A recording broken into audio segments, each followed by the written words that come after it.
Hey, this is a really great talk today. 8 ways to increase your mental strength is nothing more important than you becoming mentally tough. I mean, because I don't care what business you're involved in or what you're doing, there's going to be challenges along the way. One of the things I've read hundreds and hundreds of biographies of successful people for the last 30 plus years. And the one thing I found in all highly successful people is how many challenges they have along the way that people don't know about. You just see people when they're successful, but you don't see the climb. You don't see the challenge, how to endure on their way to getting where they're going. And everyone has them. There's no getting away from them. So if you're ever going to really, if you're serious about becoming really successful, you have to really increase your mental strength. Here we go. I've always been fascinated with mental toughness in athletes, and I've spent many years trying to understand this topic. Much of our physical ability is determined by our body structure. I can train as much as I want, but I'll never beat Usain Bolt in a foot race.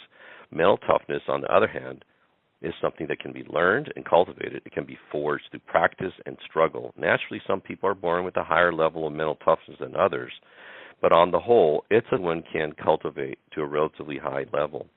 Mental toughness is the ability to perform at an optimal level when the stakes are at their highest.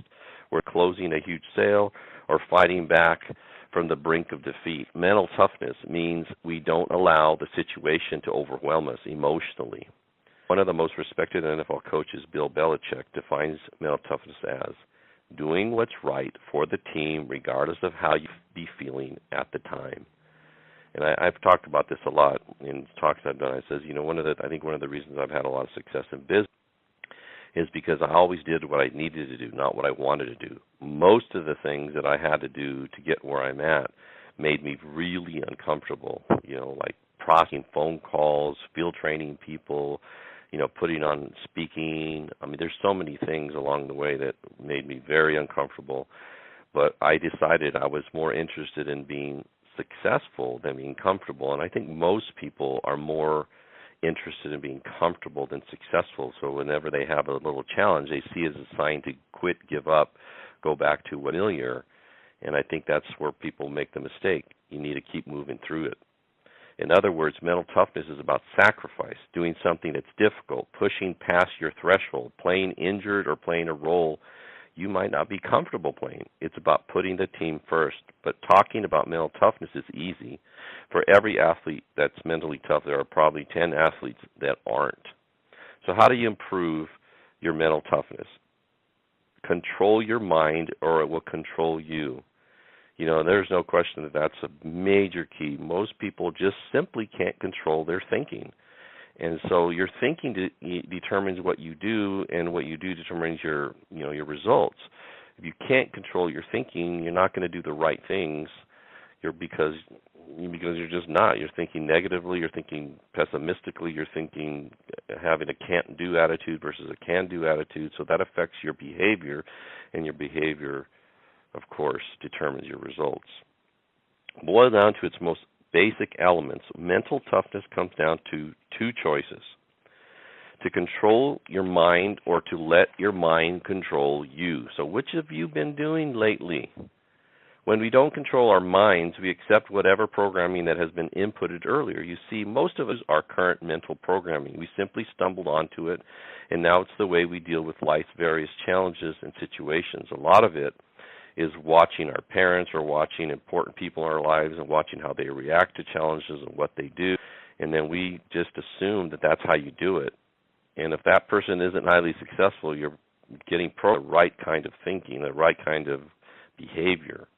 For example, if your default reaction to high-stake moments is fear, anxiety, or overexcitement, it's because somewhere down the line you learned that strategy works for you, or you watched it work for other people doing it, as I said earlier. That's obviously not a particularly smart strategy, but at the time when you accepted it as part of your programming, it was clearly good enough. And once we accept a program, we usually stop thinking about it, and it becomes our default reaction for similar situations. So if we want to increase our mental toughness, we're going to have to do a little reprogramming of our minds. First, from my experience, the key to being mentally tough is to control your focus and eliminate the little voice of doubt and critique. It's all in your mind. Most articles you'll find on this topic break mental toughness down to various subcategories such as focus, poise, confidence, courage, and so forth. Although that may make sense from a scientific perspective, I found that such an approach makes it difficult for the average person to put any of the advice to use. So what follows is my attempt to provide an easier and more natural to help you perform better when it really counts. I've successfully used these techniques myself over the past few years, and I believe they can do the same for you. Let's get to them. Number 1, be positive. I mean really, really, really positive. One of the things I decided when I started on this trek to becoming successful, this is like probably 1979. It's a lot of years ago now. I decided after reading so many self-help books that I was going to become the most positive person I'll ever meet in my life.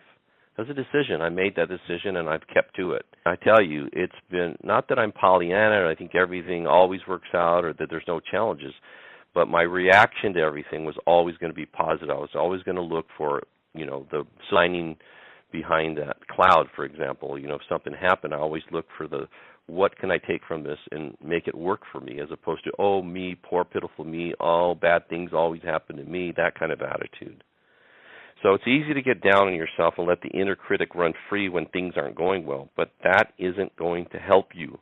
Instead, fight the urge to criticize and ask yourself if you can make a commitment that you will only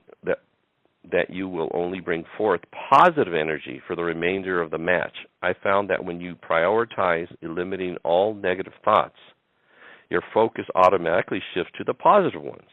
And that, in turn, makes you more likely to enjoy and excel in the big moment. Number 2, focus only on what you can control.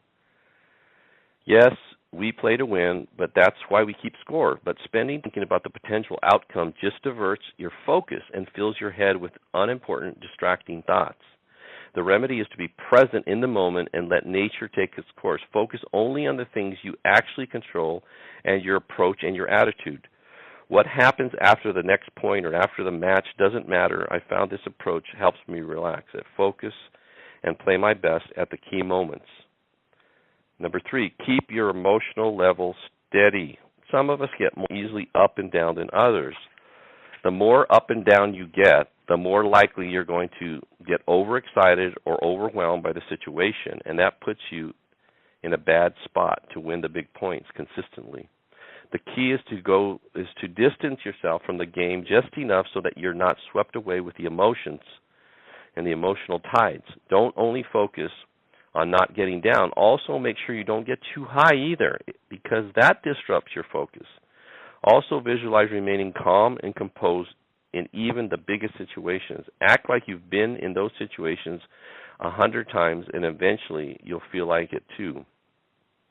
Number 4, enjoy the big moments. This is probably my favorite technique because it takes a moment that is stressful and intimidating and turns it into a moment that's fun and exciting, something you actually look forward to. I think that's what all great athletes do. Yesterday was the 2017 Masters, and the final 5 holes or so, Justin Rose and Sergio Garcia were basically in match play, and my God, there were so many downs, and Sergio on 13 hits it, into a hazard, has to take a drop, ends up, instead of falling apart, he makes a par on 13, then on 14 makes a birdie, and then on 15 he hits the shot of his life and makes eagle on that hole, and it was just so incredible. Then it got to a playoff, but you could see that that's what those guys live for, to be in that, have a chance to succeed, have a chance to win, and also have a chance to fail. But you've got to enjoy the moment. You've got to go, this is what it's all about for my whole life, and I'm gonna do the best I can, and whatever happens, basically. But enjoying that moment, enjoying those tough situations, you can learn to do that. It's a better way to look at it than going, oh my God, why does this happen to me? All these challenges happen to me, and having a poor me little attitude, which doesn't do anything to help you succeed. The next time you find yourself in a big moment, in a game, a tiebreak in tennis and golf, or in a tough sales situation or recruiting situation. Remind yourself how exciting and fun these big moments are compared to a casual game with nothing at stake. These are the moments you will remember and what you will all discuss after the games. Enjoy them, embrace them, and feel them with every cell in your body. The pain you feel today will be the strength you feel tomorrow. Number 5, a prepared, more confident mind. That's where visualization comes down, and seeing what you want to have happen and preparing yourself. It's been said that self-confidence is your ability to influence the world around you. What better way to do that than through practice? When you know you've practiced a single shot thousands of times, you have a lot more faith in your being able to rely on your training in a big moment. You don't need to will yourself to do something that has very little chance of succeeding. Remind yourself that all that sweat and sacrifice was a price you paid so you could be victorious today.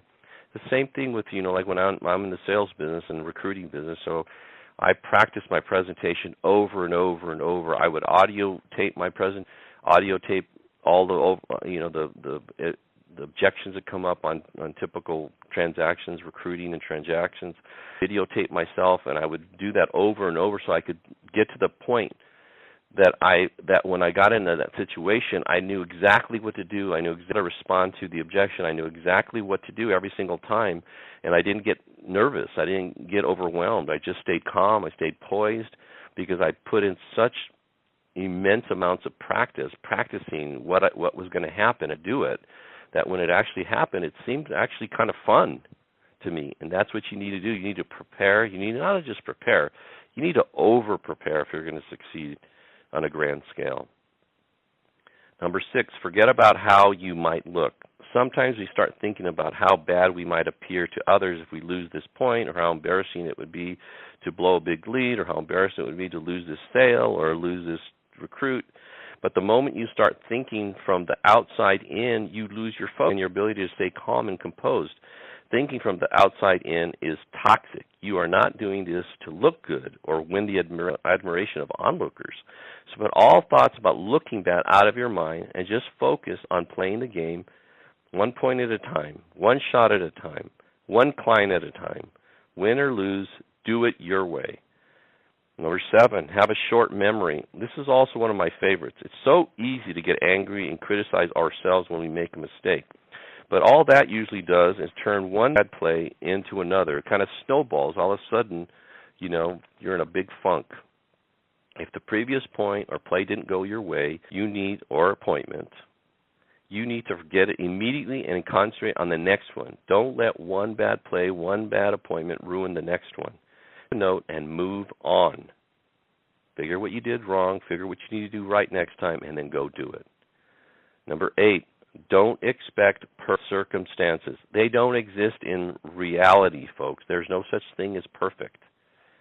It's easy to say the conditions were poor, you had a limit, or that nothing is going your way today. But these are all just excuses that tempt you down the road of surrender. You only get the perfect circumstance many times in life. Don't dwell on what has gone against you. Don't let the conditions favor your opponent. Ignore the pain you feel in your knee. What you have is what you have. There will never be another chance to win this game. Be like MacGyver and use everything that you have at your disposal to succeed right now.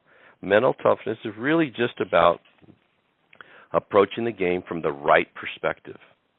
The next time you step out onto the field, ignore the score. The next time you step out into an appointment, focus on being in the moment and tell that little criticizing and excuse-seeking voice in your head to shut the hell up. You'll be glad you did. Whether you think you can or think you can, you're right.